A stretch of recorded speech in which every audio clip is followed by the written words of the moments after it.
All right, let's get started. All right. Good morning, everybody. Welcome to Health Talk with Dr. Mutiat. I am Dr. Mutiat. I am a board certified nurse practitioner. Welcome. Happy Sunday. And to us in the US, happy time change time, because we just lost an hour. So I think that cut me off a little bit. I was trying to figure out the right time, but I'm sure it's 6 p.m. in Nigeria right now, so I'm sure it's the right time. So this week and this month being Women's Month, International Women's Month, we are going to be discussing, I'm going to try and gear the topics for this month towards women. So for the first topic for this month, we're going to be talking about PCOS. PCOS is the topic for today. Show of hands or, hi Atumiba, hi Ati, how are you? Show of hands or show of yes or no. How many people have heard about PCOS? Do you know anything about PCOS? I'm waiting to see what the response is. How many people have heard anything? Do you know what PCOS is? Have you ever heard of it before? How often have you heard of PCOS? My hot tea. It is cold. Houston weather is something else. 1 minute yesterday was damn near 90 degrees. Today is 40 something degrees. I'm freezing. It's like, you never know what you're going to do. So that's how we are. Oops, that was too hot. That was too hot. I did not, I did not plan that properly. All right. Okay. So PCOS. All right. Let's define it. It is a disorder and hormonal. It's a hormonal, meaning it's from hormones. Disorder that affects women of reproductive age, and is characterized by irregular periods, excessive androgen levels, and polycystic ovaries. All right. 3 things. Oh no. It is characterized by irregular period, excess androgens, and polycystic ovaries. Now, about 1 in 10 women in the world have PCOS. At least that's what we know with data right now. It may change as more people come forward, but what we know right now is 1 in 10 women have PCOS. All right. So do you, as we are talking about it, I'm going to be throwing in some questions, and I want you to answer me. So we keep this interactive. So it's just not me talking. I want to know what you know, because that will get us, that will get how we present this. I present this message to you. All right. What do you think are the most common myths with PCOS? What do you think they are? If you know anything about it, please let me know. All right. So what are the causes of or risk factors of having or developing PCOS? All right. PCOS is actually a very complex condition, and we actually don't know what causes it. All right. We don't know what causes it. It's one of the things that people develop that we don't know what causes it. So what we think, healthcare professionals think, and science think is a contributing factor is insulin resistance. Like when your body makes insulin and it's literally resisting the work of the insulin. All right. Hormonal imbalance. When you have excessive male androgen hormones, like when you have excessive hormones. All right. Genetics. Again, I've said this time and time again. You as a person need to look forward. You have to look or backward. I don't know what it is, but you have to look at the people that came before you. Whatever diseases, whatever illnesses, whatever chronic illnesses, anyone that's related to you by blood has, there's a good chance you have it in your line. There's a good chance you have it in your body. You may not have it, but you may pass it on to your children. So it's very important to know your family history. All right. Look, your uncles that are related by blood, your aunties that are related by blood, your father, your mother, even your cousins. You got to see what's in them, because your uncle or your aunt may not have it, may not exhibit the disease, but your cousins may exhibit the disease. And it's in your bloodline. So you have to look at both sides, paternal and maternal side, to know what's in your family line that you have to guard against. All right. And sometimes PCOS is caused by lifestyle factors like diet, physical, like sedentary lifestyle, obesity, things like that. But the funny thing with obesity is PCOS can cause obesity, such as obesity also can cause PCOS. So that's like what came before, the chicken or the egg kind of situation. All right. So you can't say, oh, everybody that has PCOS is obese, or it's just because you're obese, that's why you have PCOS. You can't say that. That is unfair. All right. So now look in your family line. This is one homework that I'm going to leave you with today. Look into your family line. All right. And see if anybody in your family has ever had PCOS. If anybody in your blood related family, blood, and when I say family, I mean blood related. Now I understand there are families that by choice that you make, we have a different family that's not related to me by blood. But if what I'm talking about when I say family for the purpose of health talk, I mean people related to you by blood. Now look around and see if any of your cousins or any of your aunts or your aunts or your mom has PCOS or have it in their lineage. So it's something you can guard against. All right. Now, what are the signs and symptoms of PCOS? What are the signs and symptoms? The biggest thing that drives people to the hospital or to the doctor is irregular menstrual period. Now, there was a time I came across a post on Facebook about some women that were rejoicing that they don't get their periods every day. Oh, that's a good thing for them. I mean, they don't get their periods every month. It's a good thing. And I'm like, as much as we all hate periods, as much as we don't like our periods, you must have one every month if you're of childbearing age. Barring that you intentionally went on birth control, there's some birth control that actually holds your period. Barring you're on that birth control, you should, as a woman of childbearing age, have your period every single month. I know we all hate it, but it's a must. So one of the things that drive women to the hospital or to their doctors or to gynecologists is irregular menstrual period. Like you have a period this month and your next period may not be until, we're in March right now. It may not be until like August, or it may not be until like June. Like you just don't have regular periods. Another thing that drives people to doctors or dermatologists is excessive hair. Like you grow hair as a woman, you just have hair everywhere. Now I know some women, and especially if you cross 40, when you cross 40, you have like little whiskers that come. Do you advise women who are not set to? Yes, I do. Yes, I do, ma'am. I advise women that are not sexually active to get, yes, ma'am. You still need your pap smear. It's not dependent on whether you have sex or not. Pap smear is a must. All right.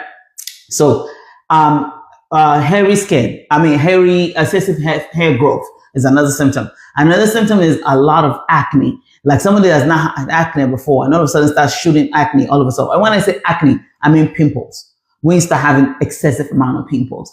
Oily skin. Oily skin. Now, I'm not saying all oily skin is caused by PCOS, but trust me, it's excessive. That to the point that you start having pimples nonstop. All right. Weight gain or difficulty losing weight. Remember, I said some people PCOS causes their weight gain, and some people weight gain causes their PCOS. You never know which way the person is. But one thing that may happen is some women with obesity some women gain weight because of PCOS. Like they may be skinny before and all of a sudden, boom, they gain weight or difficulty losing weight. There's some women that no matter what they do, they cannot lose this weight. They cannot shed this weight. And these women are trying. They're watching their diet, they're exercising, but no matter what they do, the weight does not come off. This is why it's not good to just paint everybody with the same blanket. Some people are overworking themselves just to lose weight, but because they have an underlying disease, such as PCOS, it's not easy. It's not happening. Hypothyroidism also can do that. So there's several medical issues that's not letting women lose weight. So if you're a person that you've been trying to lose it for the longest and you're doing everything right, and when I say everything right, you're in caloric deficit, you're working out, you're doing everything right. You're just not doing intermittent fasting or water fasting or yo-yo fasting. If you're doing everything right and you're not losing your weight, I would say to seek out your doctor. All right. Another thing that may drive women to see the doctors, another symptom of PCOS is hair thinning or hair loss. There's some women that all of a sudden their hair starts falling off. Now, if the person has cancer and going to chemotherapy or they're on certain medications, their hair may fall off. But if for no reason your hair starts to fall off or your hair starts to thin, like thin hair, please, or you start to have male pattern baldness, like you start to have bald, you're just getting bald in some spots, please make sure you seek out your doctor. All right. Another one biggest things that drive women to go see their doctor is difficulty conceiving. Like you're trying to have a baby, to get pregnant, but it's not working because you don't have regular periods or you don't ovulate. That's another reason that most people go to the doctors and end up finding that they have PCOS. Now, all those women that are trying to conceive, I'm sure at some point in their beginning of their periods or since they've had the periods, their periods have not been regular.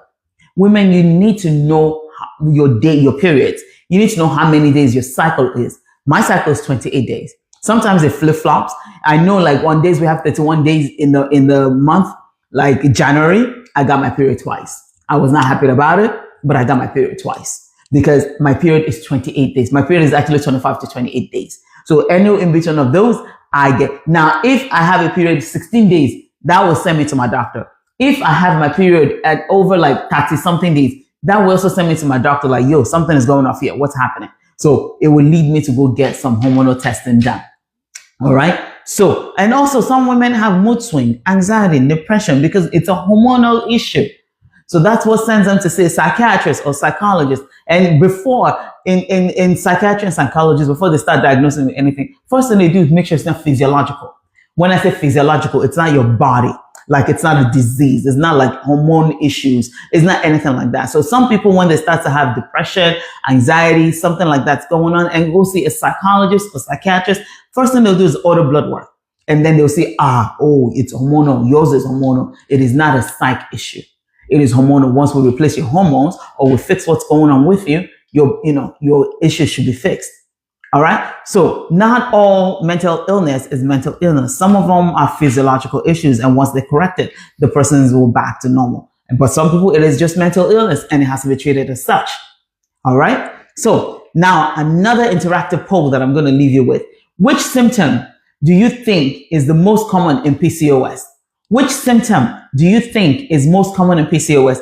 Do we have irregular periods or acne or weight loss or hair loss? Which period? I'm waiting. I want to see your comments. I want to see people participating. I have 13 people on right now. So please comment, encourage me. Make sure we do this. All right. Let's encourage me. Let's participate in this conversation. All right. Now, complications of PCOS. Complications of PCOS. Number one complication of PCOS is infertility. Infertility. For you to get pregnant, you have to ovulate. And once you ovulate, the sperm has to meet the, egg and all that. But for people with PCOS, some of them don't ovulate. Some of them do not ovulate. They have immature eggs that's not strong enough to be conceived. So what sends a lot of women to the doctors is inability to conceive, infertility. And no, infertility is defined as 6 months of consistent trying, 6 months to a year of consistent trying to get pregnant and you're not getting pregnant. All right. So that's infertility. It's not 1 month of missing your period. All right. Obesity. Okay. It's not 1 month of missing your period. It's like at least 6 to 1 year of trying with no results. All right. Another complication of PCOS is type 2 diabetes. Remember, I said if insulin resistance is one of the hallmarks of PCOS. So when you have insulin resistance, there's a good chance you're going to end up having type 2 diabetes. All right. High blood pressure and heart disease. When you have diabetes, what comes next? I call them the three sisters: hypertension, high cholesterol, and diabetes. Those three, they run hand in hand. All right. So once you have diabetes, there's a good chance because you have hormonal issues to develop high blood pressure, develop heart disease. Another thing you may develop with PCOS, sleep apnea, because when you're obese, sometimes some obese people have sleep apnea. All right. Depression and anxiety. And the big one, endometrial cancer.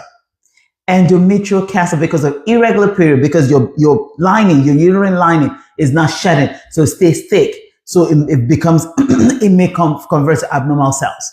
So that's another thing that's another complication that may happen with PCOS.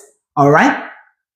Now, question again. I have questions for you. I'm trying to keep it interactive. Is why do you think PCOS increases the risk of diabetes? All right. Why do you think PCOS increases the risk for diabetes and heart disease? Think about it. It's very simple. Just as I explained to you, think about it and let me know if you can get it. All right. How is PCOS diagnosed? Simple. Medical history. You go see your doctor, you give them the symptoms. They do some blood work. They check for your symptoms that you're having. They do blood work. And sometimes they do ultrasounds to make sure you have cysts. And once all those things are done, they come up with a diagnosis of PCOS. How is it treated? I don't discuss medicine because I don't trust y'all. Yes, there are medications that may help with insulin resistance. All right. And also you can lifestyle change. You can watch your diet. And when you're using diet to control PCOS, what you're trying to do is lower the amount of carb. Keyword, you hear me that says lower. I didn't say eliminate. I didn't say stop eating carbohydrates. I said lower your amount of carbs. Eat low glycemic index, like eat whole carbs, like eat like brown rice, wheat in their form. All right. Don't eat anything processed like that. Don't eat anything processed. Oatmeal, things like that, that are low glycemic index, things like complex carbohydrates. That's what you need to be eating, not easily released carbohydrates, complex carbohydrates. Key point. See, you didn't hear me say stop eating carbohydrate. I would never ever tell you that. I said lower your amount of carbs. All right. Exercise. You need to exercise. There's so much that exercise does already. I know every time I've had a health talk here, I've added diet and exercise in it, because when you exercise, when you diet, you're healthier. There's so much that exercise fixes in the body. You lift weight, you walk. I'm not saying jog. If you want to jog, also jog, but walk, lift weights. Start with little weights, and then it will get better. You will get stronger. All right, because when you're lifting weight, your body is taking some nutrients, and all these things are needed for your body. Your bones are getting stronger. Eat well, exercise, manage your weight as much as you can. Manage your weight, and if you're having issues managing your weight, please see your doctor. There's several things that can be done to help you manage your weight. You want to see a metabolic specialist, someone that has a specialty in helping people lose weight, in helping people with their metabolism. The metabolic specialists, they are doctors, medical doctors, and some nurse practitioners also do that. All right. So some birth control. Now, birth control, I know what I'm saying. Birth control, yes, because the hormones in birth control helps to keep your period regulated. Now, I know some moms will be like, I don't want to put my child on birth control. That automatically means I'm giving them opportunity to have sex. Is that what is that's the important thing to you, or making sure your child has regular periods? There's sometimes what's the word I'm looking for? Our ignorance have hurt our children, because you listen to, if you put them on birth control, automatically they're going to start having sex. No, people are placed on birth control to help regulate their periods. Because the birth controls have hormones, female hormones, that can help regulate your periods. When your doctor places your child on birth control, it's not for sex. It's for period regulation, which they must have. Unless you don't want to have grandkids in the future. If you don't want to have grandchildren in the future, then don't listen to what your doctor said. Just do what your regular Anthony Street, the woman across the street from me, is telling you. All right? Another thing is, for people that are having problems conceiving, their medications, IVF is available, IUI is available, everything is available for you. You just have to seek out the doctor. You need a reproductive endocrinologist. And doctors that handle PCOS are called endocrinologists. Any doctor that handles anything with hormones, you want to make sure you're seeing the right doctor. You want to see an endocrinologist. Yes, some regular internal medicine doctors can handle this, but that's not their specialty. They know the basics of it. They don't know the in-depth of it. All right. So you want to know someone who their bread and butter is PCOS, which is an endocrinologist. All right. So if you're a person that is living with PCOS, let me tell you something. It's not the end of the world. It is not the end of the world. As long as you seek out your doctor, you follow your doctor's instructions. Your life, you're not going to die young unless you go and stand in the middle of the bridge and get hit. You're not going to die young. You're going to live your life to the fullest. You're going to live and do things everybody else is doing. Should you need mental support, look out for mental support. Google PCOS support groups. I'm sure there are plenty. And pick one that fits you and fits your opportunity and fits what you need to do. All right. So I have some questions that I want to leave it with. All right. I have some myths and questions. Now, hello, Miss Ochidema. All right. Now, you're right. Excess glucose. I just saw that excess glucose. That's right. That is why, because insulin is not working. So excess glucose. You're right, Miss Adenike. Well done. All right. Common myths about PCOS. Question, true or false, people? PCOS only affects overweight women. PCOS only affects overweight women. Is that true or is that false? Is that true or is that false? People, let's recap. Let me try and drink this tea one more time. I know it's hot. Oh my God, me and this tea. One of us is going to kill each other. All right. Question: PCOS only affects overweight women. That is not true. Any woman. Thank you, Ms. Shade Phillips. Ms. Chidema, well done. Any woman can have PCOS. Any woman of all body types can have PCOS. The next question. PCOS always leads to infertility. PCOS always leads to infertility. True or false? True or false? PCOS always leads to infertility. True or false? False. Yes. Many women with PCOS can have children with medical management. Once you go see your doctor and you get diagnosed, you are out of all the infertilities, in my opinion, I think PCOS is the easiest one to handle because we have a cause and we can attack the cause. All right. Another thing, PCOS can be cured. Can PCOS be cured? PCOS can be cured. True or false? True or false?